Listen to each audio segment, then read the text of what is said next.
The voice of sharing, 旅人ASEAN。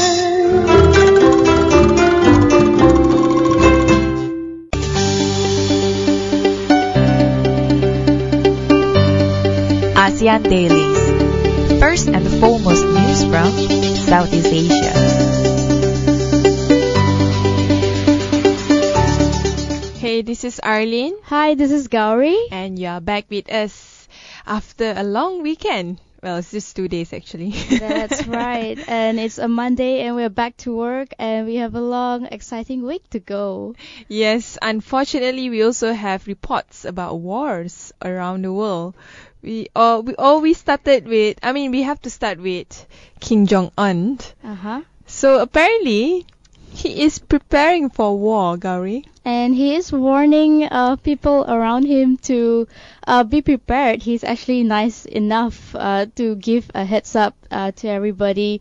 It's a very scary thing. It's Korea is so close to us, and it's so close to, of course, all the Southeast Asian countries, and this will definitely impact us if he goes on with it. He's actually very, very serious about it, quote unquote. He said that he is preparing his army to go against South Korea, which he believes is the allies of United States.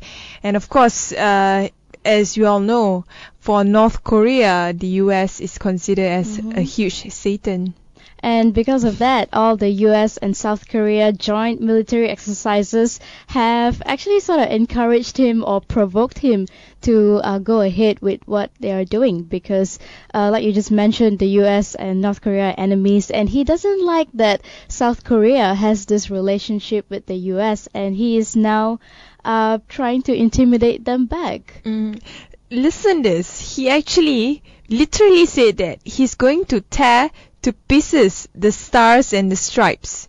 See, this is how serious it is. That sounds very scary. And the drill, which took place on Friday, which is called the Full Eagle, involving air, ground, and even naval field training with around 200,000 Korean and 3,700 US troops, that begins tomorrow. And it seems that Seoul and Washington insist that these exercises are only defense-based, but that's not good enough for Kim Jong-un. Yeah. He doesn't want to listen to any excuses. But you know, the thing is, nobody's actually taking North Korea that seriously. As much as they have sort of nuclear capabilities, they never actually use it to do harm towards not South Korea. Most of the time, it's just intimidation for them to get their way in. It's like a crying baby trying to get attention from its parents. That's what I see it. But there's really nothing much happening over there besides the crying and the loud noise and the tear to pieces of the stars and the stripes. So when exactly does he plan to go ahead with this? We don't know, but he has said that, be prepared, guys. I'm going to be launching a war pretty soon.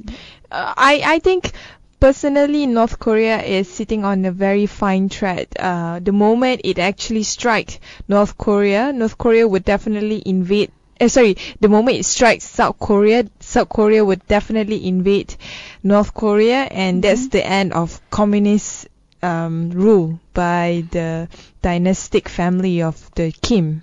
And that will be the next Korean War that we will have in this region right after the last one in the 1950s that took place. Yes, but there's another war that is happening right now, and it's even worse than what we actually would say compared to North Korea. I'm talking about an ideological war. This is regarding on the jihadi John. He is part of ISIS, and of course his identity has been revealed by the intelligence agency, and apparently he is a Londoner that grew up there, had a very normal childhood from a middle class family, but he ended up being was, being influenced with extremist ideology and ended up fighting for ISIS. So he was one of the guys that the identities got revealed because of the intelligence, and they have done quite an amount of research into his life and whatnot. And it seems that he told a reporter that since he joined ISIS, he felt like a dead man walking. And that sort of also gives him power. And he is also the militant who is thought to have beheaded at least 5 Western hostages held by the ISIS group in the past. And right now, it seems he actually contemplated suicide back in 2010. Actually, the person's name is called Muhammad Mwazi. Of course, we like to call him Jihadist John. But the thing is, a lot of these young people who are attracted to ISIS ideology are usually those that are not necessarily those from the lower income group, but those from well-off family, middle class, very normal sort of childhood upbringing. It's dumbfounding if you think about it. It is, and there was also another article that I was reading saying that there's actually pretty much no age group for ISIS target. They target pretty much anyone to spread their ideology, and it doesn't matter how old you are. You can be probably 10 or 20 or 40 something, and you can still, if you are vulnerable enough, ISIS can actually get into your head and brainwash you into thinking that this whole thing is a good idea. I'm actually quite skeptical on a lot of the conventional idea of ISIS, what it is the organization is exactly about, because from what I see, ISIS is actually more advanced than what people initially would assume it is. It's not a separatist group. It's not like, the Aceh separatist group or the Mindanao separatist group. It's, in fact, it is more than just ideology. It's like a global network of people who share the same kind of ideal about Islam. And the problem is, the threat is not just within the geopolitical struggle of Muslim, but also in terms of reinterpreting Islam as either it's a source of peace or a source of violence. And like you were saying, it's an ideological thing where no matter where you are in this world, you can also still get influenced by what ISIS is doing. And as much as people have come up to say that this is not what Islam is really about and you don't want to get involved, but it seems that a majority amount of people still actually believe that this is actually a good cause for them to get involved in and to fight for it. And ultimately, this is what being a Muslim is all about, to stand up and fight and perform your obligations to your own religion. But to be fair, it's not just ISIS, but if you look at the trends, majority religion all over the world has become a tool for fundamentalism, in a way that you can see Christian fundamentalism trying to, exert its nationalistic identity in the Western world, and then you see Buddhism being used for countries like in Sri Lanka and also Burma, where it becomes the central identity and ideology of the country. But with ISIS, it goes one step further because it doesn't have a national agenda. Its agenda is more of a religious national and it's more agenda. on like a universal scale, like you were saying. It's not just confined to one country. Although they said it's an Islamic state, it's not just about where they are and what they're trying to achieve in that state alone. It's actually it causes a worldwide effect. And that's how you have Jihadi John that would travel all over, from London, which is actually a very comfortable place, coming from a middle income family, to actually, provide the struggle for ISIS. Yep. That's right, and it seems Jihadi John is in the highlight now because of what his actions, and they are also hoping to track more people and links through this guy. So in India right now, there's another story that is breaking out, And I'm not talking about war, but I'm talking about growth. So India's new budget aims to boost growth. So a lot of countries all over Southeast Asia, they are now, presenting their own budget 2015. We saw earlier Singapore presented their budget 2015, which they call it the Robin Hood budget, but India is all about growth, the budget focus. And also they are looking at a major increase in public spending on infrastructure and also to lower the corporate tax. And these were some of the steps that were actually received quite well by the industries in the country. It's great that we see India is trying to improve its infrastructure, because I never been to India, but from what I see, it definitely needs a huge boost in terms of trying to improve roads and other forms of infrastructure. Because, can you imagine to be able to go from the southern part of India all the way to the northern part without having, to go through all the muddy areas and all that? It will be something like China, with its bullet train. Yes. Another thing that they are looking for a more incremental change in nature. They don't want to be too ambitious or too unrealistic about the budget, and it seems that the changes are more about increasing or boosting growth step by step, and they are now predicting a growth rate of about 7.4%, and also looking at lowering oil prices and other commodity prices to help with what's going on with the budget in the country at the moment. So what do you think of the budget itself? Do you agree? Do you think it's good for India? They should definitely focus on improving their infrastructure, because like you just mentioned, I've never been to India as well, but I've seen... You never been to India? No, but I've seen hundreds of movies that came from India, and that is actually a good way to see what the country is really like. And they definitely need there's a lot of improvement in that sense. Even the conditions of the trains are usually really, really bad, or the other forms of transportation system. But my concern here is also about the safety of these things, because we know that a lot of rape cases actually happen, and even after there was a nationwide protest, there are still news being reported, and it's usually a very bad scenario. It's not just about one girl getting raped by one guy. It's more of like a gang rape, and even the aftermath of the whole thing is usually really, really severe. And safety is another thing that they have to actually take into consideration. But how can they put safety in the budget? Well, they, I don't know, probably increase budget for the police, pay more, or hire more people and station them around the train stations or wherever is the hot spot for these people. Well, I guess what we need is a more transparent government that puts accountability on its priority. But the overall budget is actually quite a large sum of number. It's 288 billion US dollar, and on top of that, their focus will be spending more on roads, ports, and railways.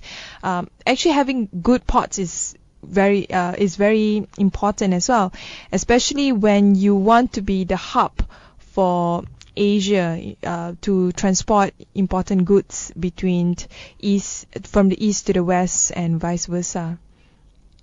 Other than that, it seems like people are, I guess, not complaining that much about the budget. A lot of the budget seems to be pro-business and pro-rich, but I think it's expected because they are looking at growth here, so they are attracting a lot of billionaires, a lot of big companies to invest in India, since China is a huge competition. And the government is also actually trying to save money at the same time by transforming all these subsidies that they will no longer be giving into direct cash transfers to the people's account, and that is a step that could save the country about $4 billion a year. And also they are also trying to eliminate corruption, which we know is also another big deal when it comes to India. So Modi, your budget will be seen whether it's really effective or not by the end of the year. But whatever it is, I think the great thing about this budget is the focus on infrastructure. Although I do question, having to decrease corporate tax. To me, corporate tax is actually a good thing, especially you want to make a lot of money, you want to save money as well. But at the same time, maybe subsidize tax rate towards SMEs if you want to build the local economy. We will take a short break. When we return, we will discuss more on other parts of Southeast Asia, what's happening.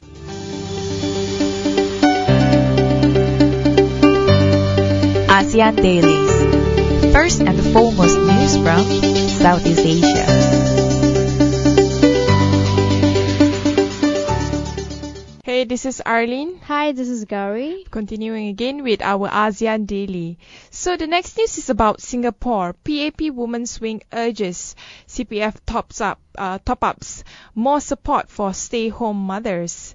So the PAP Women Wing has called on husbands and adult working children to make regular voluntary top-ups to the CPF accounts of their stay-home mothers.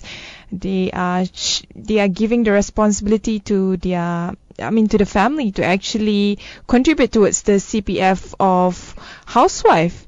And the woman wing of PAP also said that is asking the government to do more to help stay-home mothers to take advantage of the Skill Future initiatives. And it seems that these stay-at-home mothers do not actually get benefit from the CPF system, which is why they have stepped up to request that they also benefit from the CPF. And they do not actually receive any formal payment, and all these CPF contributions paid for their caregiving, and they do not enjoy any of the interest rates paid as well on the CPF balances. And these are a few things that they have requested for the government. Mm-hmm. I personally, I don't know what to say other than face palming myself, because I think housewives work as hard as people, contributing to the larger economy outside. And the funny thing, I mean, it's not funny, but irony. The irony is Singapore is complaining of its negative population growth. It's encouraging graduates to make more babies. Mm-hmm. It gives a lot of incentive and benefit to the younger generation to form family at an early age and at a larger number of younglings. But at the same time, in the long run, they don't really support, the family, and it's really, really costly to bring out a child. And it's an ironic thing, like what you mentioned, because as much as they want people to build families and they want to increase their population, but there's not enough being done to support these homemakers. And of course, they don't want to just depend on the husband as well, which is the very traditional and conventional way to do it. Very patriarchal as well. Exactly, where the husband comes home and he gives whatever that he feels is right to the wife. Like, okay, you're a housewife, you probably don't need that much of money because you're just staying at home, and which is why they are not happy about that, and they want to actually be entitled to the same benefits that the husbands are getting from working. I don't know about you, but I mean, I'm not married yet. But to me, being a housewife is something that is beautiful. I mean, my mother was a full-time housewife. She took care of us since we were young, and I mean, I would want to be a full-on mom, being a housewife for a certain period of time when, especially if I have a small child to take care of, and I think for government to be able to support family is to support housewife. In a lot of really developed countries, they actually have incentives for housewife or even for maids. And I think this is important if you want to have a healthy economy and a healthy population growth. And the same way that some countries also have incentives for the unemployed people, just to sort of support them until they actually do get a job.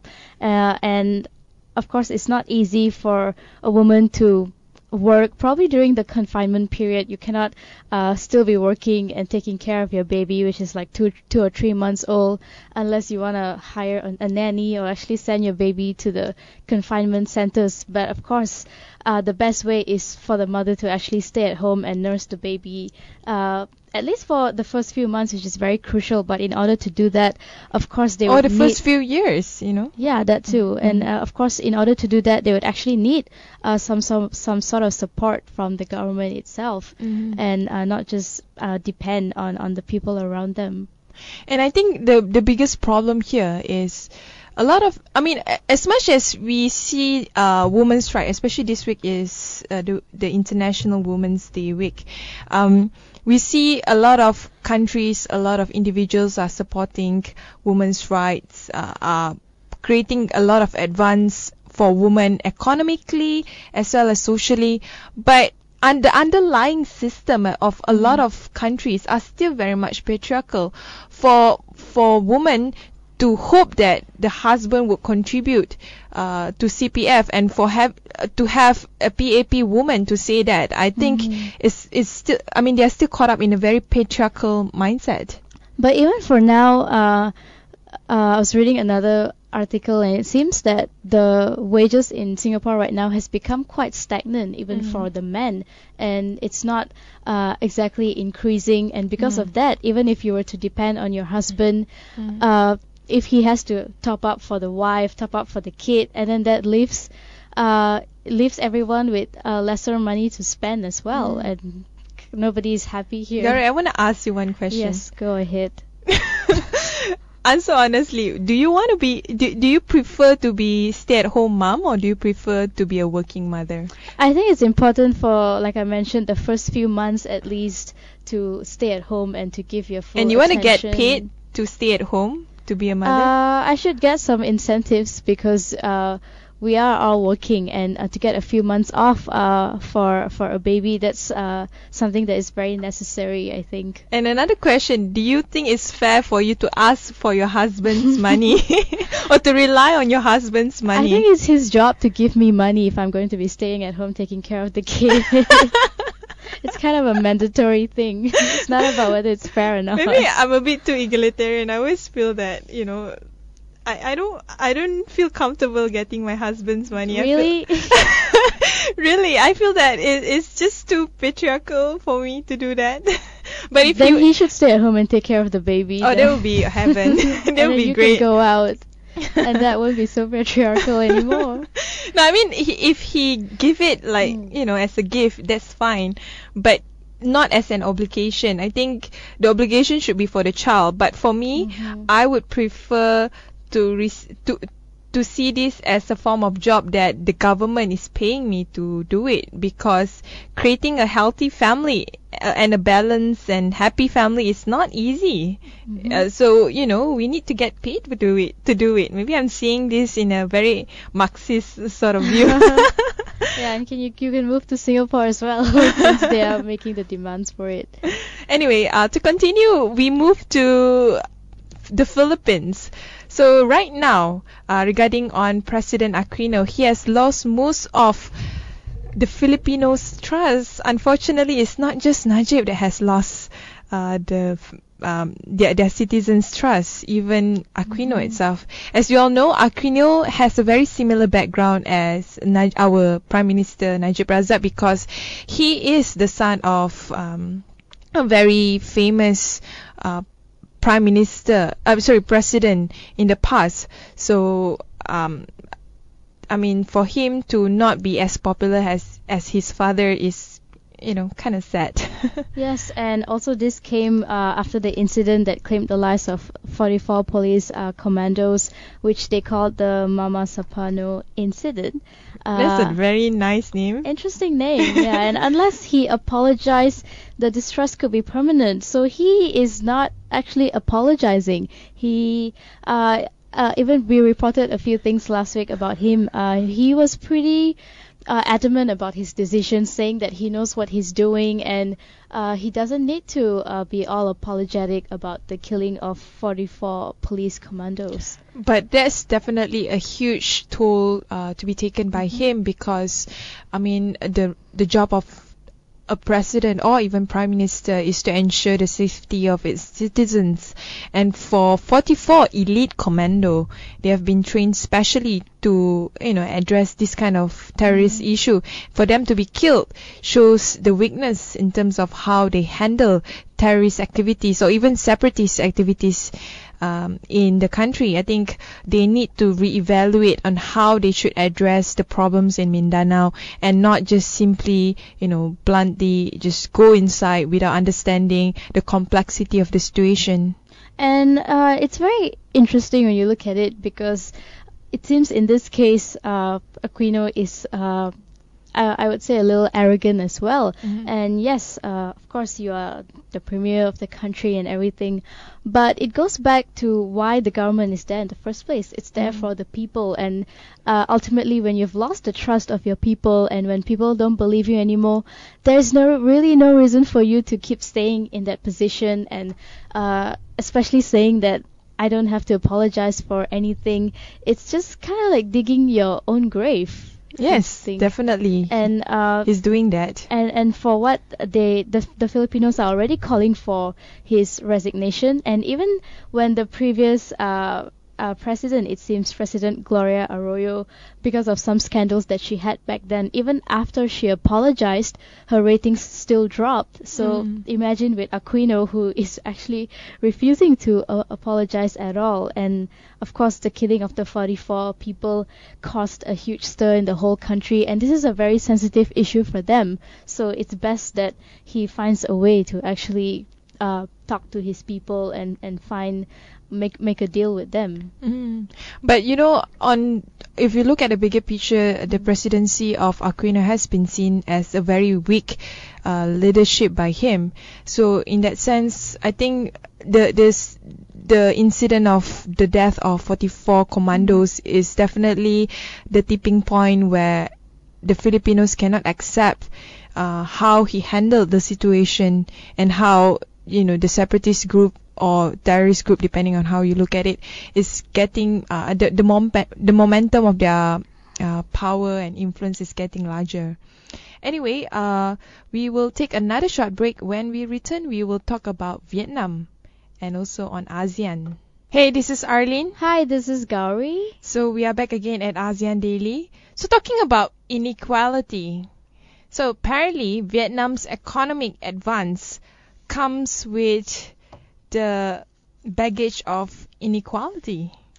Yes, and also it's very interesting when we look at Vietnam.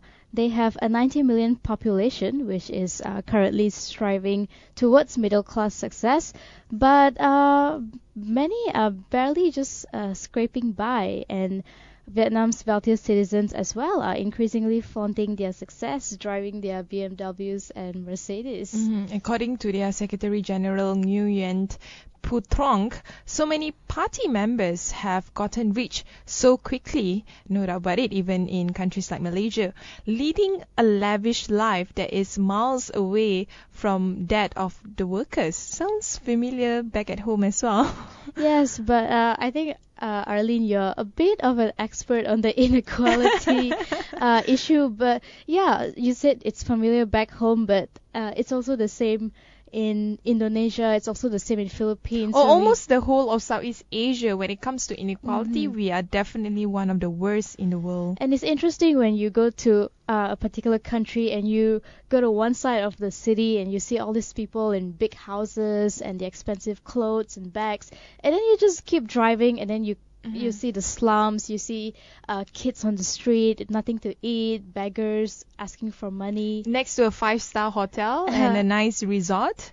But is there actually a way to address inequality? Well, that's the funny thing, because at the same time, ASEAN economic minister are actually expecting stronger growth in 2015. So in a way, if you look at the priority of ASEAN leaders, they focus more on growth.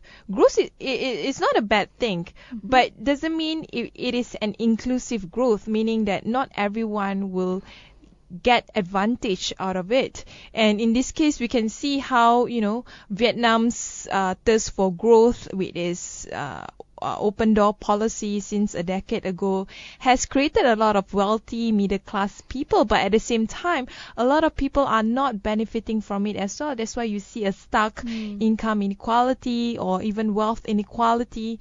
So there's definitely a far wider problem here, and everything has to do with the mismatch of the goals of ASEAN as well, to have an open economy and higher growth, to the goals of having a more inclusive growth and also equal distribution of wealth. But Vietnam has come a long way, right, since the American War, and from what they were back then to what they are today. And they are trying to, of course, also emerge as a new Vietnam. Especially this year, we have the AEC, and we're trying to go for a freer market, a freer flow of labor, services. But can they actually step up and get in the game and compete with all the other countries in the region? I mean, that's a question that is a $1 million question that nobody can answer it right now. But AEC is definitely an exciting period for ASEAN. But as exciting as it is, I think understanding the impact of AEC towards human rights, towards society, or towards the community, especially we are calling this a people-centered AEC. I think at the long run, they need to inculcate discussion like human development, inclusive growth, addressing equality, and also addressing basic needs like education, healthcare, and infrastructure growth and all that, in order for them to talk about AEC in a more holistic way. And so hopefully they address this problem pretty soon, and the inequality doesn't get way too much out of control and also affect the entire country's growth. So that's all from us today. Gowri, where they can hear us more? They can always, of course, first of all, go to our website on www.durianasean.com. They can download our TuneIn app and look for Durian ASEAN as well. And we also have a Facebook page, Twitter page, Instagram, as well as subscribe to our YouTube channel for all the daily podcasts. And keep in touch with us. We will have our own app, like AppYo. Yep, very soon, coming up. Bye.